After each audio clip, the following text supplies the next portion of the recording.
कैसे हो दोस्तों। फिलिस्तीन और इजराइल के बीच जो लड़ाई चल रही है ये कोई नई लड़ाई नहीं है। ये इसका जो इतिहास है 50 साल पुराना है। लेकिन आपके दिमाग में एक चीज जरूर आती होगी, एक बात आती होगी, कॉमन इंसान के दिमाग में बातें आती होगी कि यार एक तरफ 57 मुस्लिम कंट्री, कितनी 57 और एक तरफ इजराइल छोटा सा देश, यानी अगर संख्या की जाए तो 1 करोड़ भी यहूदी नहीं है। उनका छोटा सा अपना ही देश इजराइल और एक तरफ 57 मुस्लिम कंट्री। आखिर 57 मुस्लिम कंट्री उन पर अटैक क्यों नहीं कर देती, ऐसी चीज आपके दिमाग में जरूर आती होगी। साथ ही साथ जब 2023 में ये लड़ाई फिर दोबारा शुरू हुई, यानी इजराइल ने अटैक किया, हमास पे भी अटैक हुआ, हमास ने इजराइल को बदला दिया, तो आपने देखा पूरी दुनिया में इजराइल के प्रोडक्ट का बाइकआउट हुआ। वहीं सऊदी अरब में KFC जो है ओपन था और KFC में लोग खाना खा रहे थे और कहीं ना कहीं सऊदी अरब पर भी जो है बहुत सवाल उठे। ये सवाल आपके मन में जरूर होंगे, इसी पर आज हम रोशनी डालने की कोशिश करेंगे। इसके लिए थोड़ा बैक जाना पड़ेगा।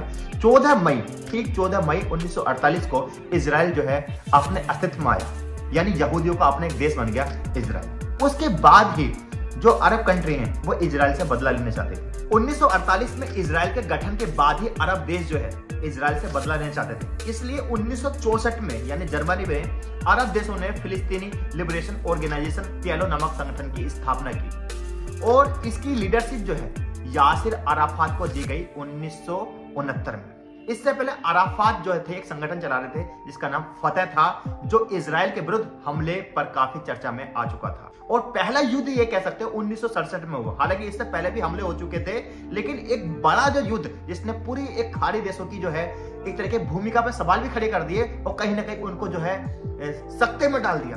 और ये जो लड़ाई है दोस्तों, ये लगातार 6 दिन चली थी। यानी ये युद्ध 5 जून से लेकर 11 जून 1967 तक चला और इस दौरान मध्य पूर्व संघर्ष का स्वरूप ही बदल गया। यानी इजराइल ने मिस्र को गजा से और सीरिया को गोलन पहाड़ियों से और जॉर्डन को पश्चिमी तट और पूर्वी यरूशलेम से धकेल दिया और इसके कारण 5 लाख जो है फिलिस्तीनी जो है बेघर हो गए।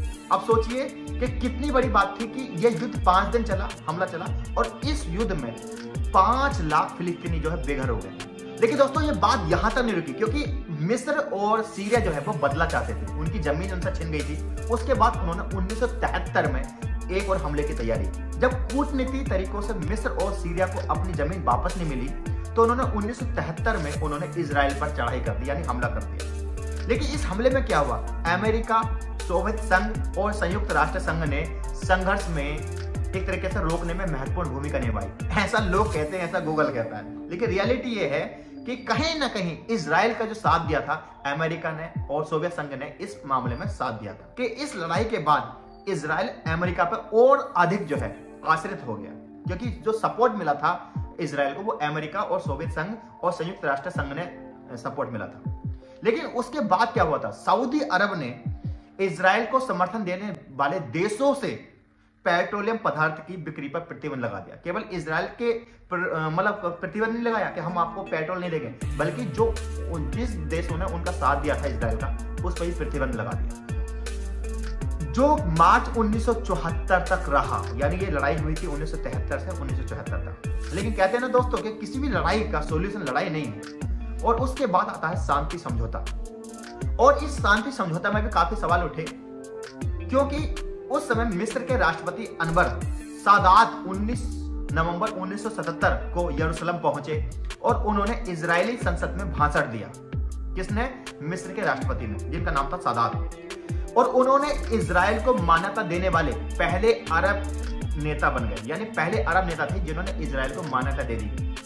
अरब देशों ने मिस्र का बहिष्कार किया, लेकिन अलग से इजराइल से संधि की। यानी अरब देशों ने मिलकर जो है उस समय मिस्र का भी एक तरह से बाइकआउट कर दिया, क्योंकि उन्होंने जो है इजराइल को संधि मतलब एक तरीके से मान्यता दे दी थी। लेकिन 1981 में इजराइल के साथ समझौते के कारण इस्लामी लोगों ने सादात की हत्या कर दी, मतलब जो मिस्र के राष्ट्रपति थे उनकी हत्या कर दी। अब इस कहानी में थोड़ा आगे जाओगे तो इजराइल के कब्जे के विरोध में 1987 में फिलिस्तीनियों ने अपनी एक तरीके से वो लोग सड़कों पर आ गए, एक तरीके से मतलब प्रोटेस्ट शुरू हो गया। इनफिदा यानी जन आंदोलन छेड़ा, जो जल्द ही पूरे क्षेत्र में फैल गया। इसमें नागरिक अबगा, हड़ताल और बहिष्कार शामिल था। यानी जो आज आप लोग सड़कों पर देखते होंगे इजराइल के मतलब फिलिस्तीन जो लोग सड़कों पर होते हैं वो अपने प्रोटेस्ट करते हैं और अपनी मांग करते हैं, तो वही चीज जो है 1987 में, यानी जन आंदोलन शुरू हो चुका था। लेकिन इसका अंत इजरायली सैनिकों पर पत्थर फेंकने से होता। जवाब में इजरायली सुरक्षा बल गोली चलाते और फिलिस्तीनी इसमें मारे जाते। यानी इसमें नुकसान किसका होता है? फिलिस्तीन का, क्योंकि जो फिलिस्तीनी लोग थे वो क्या कर सकते थे अपने बचाव के लिए? वो क्या करते, जब उन्हें वो प्रोवोक करता तो वो पत्थर चलाते और उधर से जो गोली मार दी जाती। उसके बाद एक शांति प्रयास और दोबारा शुरू हुआ और ये बड़े इंटरनेशनल लेवल पर शुरू हो चुका था, क्योंकि इसमें कहीं ना कहीं इजराइल एक्सपोज हो रहा था। खाड़ी युद्ध के बाद मध्य पूर्व में शांति स्थापना के लिए अमेरिका की पहली पहल 1991 में मैड्रिड में शिखर सम्मेलन का आयोजन हुआ।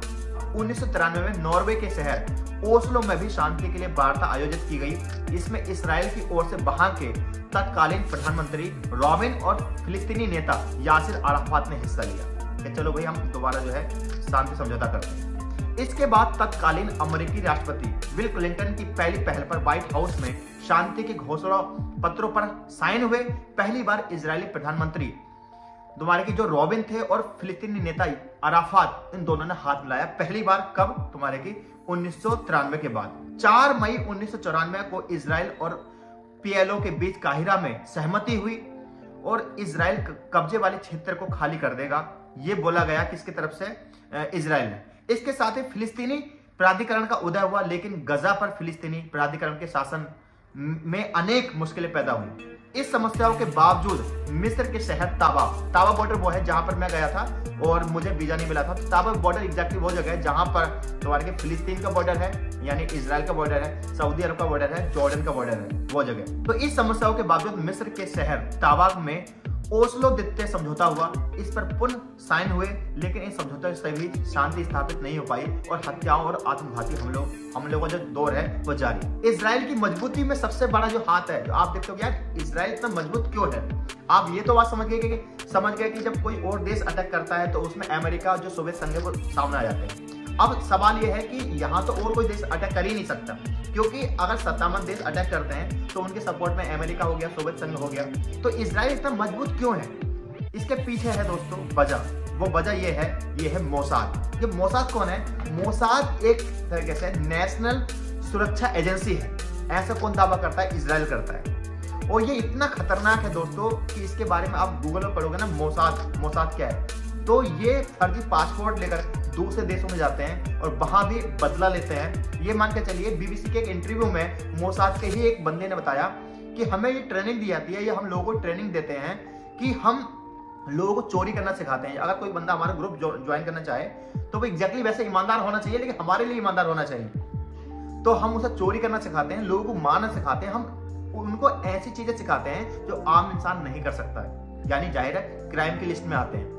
और इजराइल की मजबूत होने के पीछे है उनकी टेक्नोलॉजी। उन्होंने टेक्नोलॉजी पर काम किया।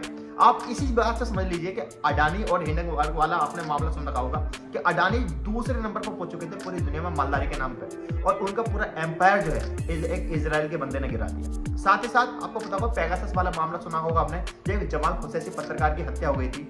पेगासस क्या है? एक तरह से सॉफ्टवेयर है जो जासूसी के लिए जो है यूज किया जाता है। और ये कौन बनाता है, ये कौन तैयार करता है? ये इजराइल करता है और हर देश खरीदते हैं उससे, और ये कहकर खरीदते हैं कि भाई हम इसका यूज जो है वो एक तरीके से आतंकवादी घटना या मान एक तरीके से जो हम पर मतलब अपने नेशनल सिक्योरिटी के लिए करेंगे, लेकिन ऐसा होता नहीं। ज्यादातर लोग अपने विपक्ष के लोगों के लिए यूज कराते हैं। तो आई होप दोस्तों ये वीडियो आपको पसंद आई होगी। इस वीडियो को ज्यादा से ज्यादा शेयर करें। साथ ही साथ मेरा चैनल और है अरबाज ब्लॉग का, जहां पर मैं ट्रैवलिंग करता हूं और आपको इंटरनेशनल टूर भी कराता हूं, उसको भी आप सब्सक्राइब कर सकते हो और वहां से आप पूरा इंटरनेशनल जो है ट्रिप देख सकते हो मेरी। मिलता हूं नई वीडियो के साथ, तब तक के लिए जय हिंद, अपना ख्याल रखें।